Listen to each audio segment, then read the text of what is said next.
Love and hate are two of the binary opposites that we see in the world, and not just within our species, but across all sentient life. And love is constructive, but hate is destructive. We see this all the time. Hate is literally destructive. When people are angry, they can vandalize and destroy physical objects, either through the random discharge of that anger, for example, by spontaneously smashing plates across a room, or by focusing that anger as an act of revenge.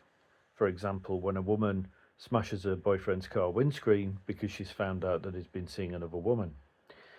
And then often anger and hate can be directed towards people. This kind of destruction can take the form of physical damage or even death inflicted upon that other person. On a much broader level, hate has killed millions of people throughout history. The atrocities carried out during numerous wars and under both fascist and communist dictatorships are a testament to this. Hate has destroyed not just communities but also entire cities. The nuclear bombs that were dropped on the cities of Hiroshima and Nagasaki are probably the most dramatic examples of this. Love, however, as mentioned before, is constructive. The love that draws a man and a woman together can construct a new life. Love is what gets people to rally round to constructively help other people following a disaster. Love is what can build community centres and helps guide those who are lost. Love constructs.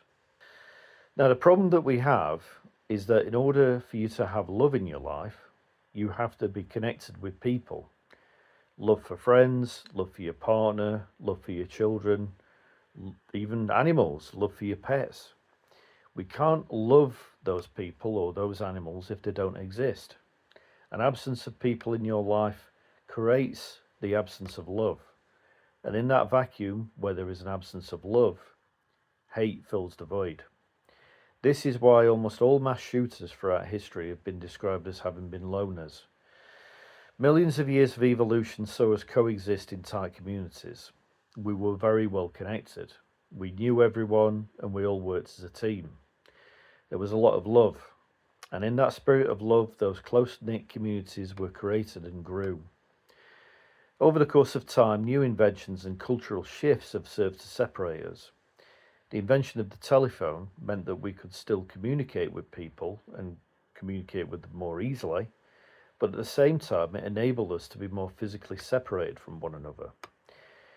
The invention of the aeroplane and the motorcar meant that we could live further apart from one another. The invention of the television was also a major factor in dividing us. Yes, this is something that can be done in company, but it is also something that can encourage solitude. It provides an artificial social warmth for us. As we replace our connections with friends and family, we're forming artificial connections with actors and characters we see on the screen. The invention of the internet further reinforced the fact that we could communicate with other people without being anywhere near them. And social media further physically separated us by replacing physical communities with online ones.